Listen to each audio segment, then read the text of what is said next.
on l'appelait Skyline, notamment au Japon. Et petite nouvelle, dans l'Hexagone, pourquoi avoir attendu 40 ans pour l'importer, ces voitures? On va dire que c'est vrai qu'en 40 ans, c'est devenu une vraie légende et le modèle n'a existé jusqu'à présent qu'au Japon. Déjà pour une raison simple, c'est que la GT-R était jusqu'à présent une déclinaison de la gamme Skyline qui n'était commercialisée qu'au Japon et qu'en conduite à droite. Et c'est en développant ce nouveau modèle de GT-R que dès le début, on a décidé de faire une conduite à la fois à gauche et à droite pour qu'elle soit commercialisée partout dans le monde. La philosophie de cette GT-R, c'est vraiment un véhicule avec deux visages. Alors, circuit et routier quotidien. Tout à fait. Pour ne pas déroger à la légende, il y avait bien sûr un impératif de performance sur cette auto, sur cette super sportive, mais également on voulait une voiture qui soit facile à conduire au quotidien et qui s'adapte aussi à tous les conducteurs et quelles que soient les conditions de conduite. Production en petite série ou vraiment une production de masse, bien sûr en restant une masse raisonnée, parce qu'on est quand même dans des volumes, surtout un véhicule avec un certain prix, ça ne se vend pas comme une Micra, mais c'est un véhicule qui sera en série limitée ou pas forcément? Alors c'est pas une série limitée, mais on a une limite forcément au niveau de la production. Tout est spécifique à la GT-R, elle est produite au Japon à un nombre qui se chiffre à peu près à 12 000 unités par an. La répartition sur les 12 000 unités par an, 6 000 pour le marché japonais et le reste pour le reste du monde? Oui, on a bien sûr une bonne moitié pour le marché domestique, qui est le Japon et qui est bien sûr le premier. Ça fait 40 ans qu'ils en profitent. Donc c'est bien sûr le premier marché de la GT-R.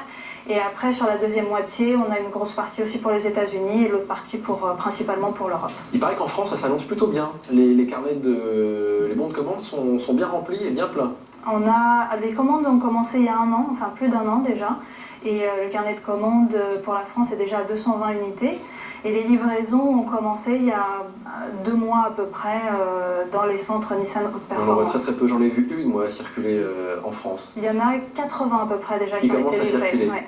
Vous parliez de vraiment véhicule spécifique, usine dédiée. Est-ce que la mécanique est spécifique? Ce fameux 3,8 litres V6 biturbo, on pourrait penser que c'est le moteur du Z avec 2 turbos? Non, absolument pas. Tout est spécifique vraiment pour cette GT-R R35. Les équipes Nissan sont parties vraiment d'une feuille blanche et ont décidé vraiment de tout développer spécifiquement pour la GT-R. Et donc le moteur qui est un V6 est aussi spécifique à la GT-R. Quand on est parti d'une feuille blanche, l'objectif, il était quoi? C'était, certains l'ont dit, tueuse de Porsche, être la référence des supercars du moment. C'était quoi vraiment le maître mot? C'est sûr que bien sûr il y a des références sur le marché, donc on s'est basé là-dessus. Et justement pour avoir vraiment une performance qui soit au niveau de ses compétitrices, même si en termes de tarifs on est bien en dessous des concurrents en termes de performance. C'est quasiment moitié moins cher. Le véhicule a été beaucoup développé, beaucoup testé au Nürburgring en Allemagne, qui est aussi là un circuit de référence, notamment la Nordschleife, cette boucle nord de plus de 20 km. C'est pas forcément un hasard, aller en Allemagne sur les terres de Audi et de Porsche notamment. Non, et puis le Nürburgring c'est déjà un circuit mythique qui permet d'offrir toutes les conditions vraiment pour développer une voiture qui soit performante à tous les niveaux. C'est pas seulement un chiffre d'accélération ou une puissance d'un côté, c'est vraiment avoir un tout qui soit homogène et qui permette d'obtenir ce temps record. Et le temps, alors on y va régulièrement. Le premier temps c'était 7 minutes 29. Même on est parti même de plus loin, on va dire, au lancement en 2007 de la voiture quand elle a été commercialisée au Japon. 7 minutes 25, et on est à 7 minutes 26. 7 minutes 26. 7 minutes 26. C'est le temps donc c'est au mois d'avril de cette année. Et bien sûr, on continue de toute façon. L'esprit japonais, c'est de toujours développer la voiture, d'aller toujours un peu plus loin dans les performances. Donc on ne s'arrête jamais. C'est l'esprit japonais Kaizen qui est vraiment dans l'amélioration permanente des voitures.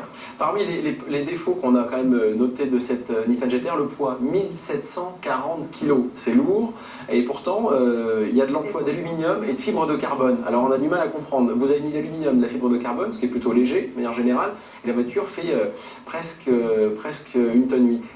L'esprit quand même dans ce cahier des charges, c'était bien sûr pour avoir des performances quand même de limiter limiter ce poids, et notamment grâce à l'usage de pièces en carbone et en aluminium. Par rapport à une Porsche, vous êtes quand même 150 kg plus lourd. Donc, ce qui n'empêche pas de faire un temps record au Nürburgring. Donc a priori, c'est pas un handicap, hein, mais bien sûr, tout a été étudié pour limiter ce poids, et une série spéciale qui sort de la GTR, enfin qui vient de sortir au Japon, qui est la Spec V, limite encore ce poids. C'est une GTR avec 60 kg de moins sur... Donc une GTR allégée. Elle sera importée en France ou pas? Pour l'instant, elle est prévue pour le marché japonais parce que le nombre est très limité, mais la décision n'a pas été prise encore de l'importation ou non en Europe. Donc là, aujourd'hui, on a 3 finitions. Ça commence à 82 500 € jusqu'à 90 000 €. On a la base, entre guillemets, Premium Edition et Black Edition. En gros, les différences, quelles sont-elles? Alors les différences sont assez minimes, puisque sur la version de base, on a déjà le gros des équipements. Sauf le radar de recul. Sauf le radar de recul qui est disponible en accessoire. Mais on passe entre les 2 premiers niveaux de finition. On a un système audio Bose par exemple qui est spécifique pour la GTR et qui est équipé de 11 haut-parleurs. Et sur la Black Edition, qui est une version plus esthétique avec des jantes foncées. On l'a vu sur le véhicule rouge qu'on a essayé, hein, c'est très joli jante anthracite. Là. Voilà, exactement, et une sellerie spécifique bicolore. Alors il y a une dernière question, architecture 2+2 à l'arrière, c'est compliqué même pour des enfants parce qu'il n'y a quasiment pas de place pour les jambes. Alors c'est vraiment 2 places d'appoint, hein, comme vous le précisiez dans le reportage. Ce sont 1911 en fait. Voilà, ce sont des places d'appoint, mais comme la philosophie c'était aussi d'avoir une voiture qui puisse se conduire au quotidien, on a préféré offrir cette possibilité. Et pour l'anecdote, on peut noter que ces 2 places d'appoint ont permis à la GTR de rentrer dans le livre des Guinness des records, en étant la voiture de production 4 places la plus rapide au monde. Effectivement, et sur circuit. Et sur circuit. Oriane Tambourini, merci à vous. Tout de suite, la rubrique juridique.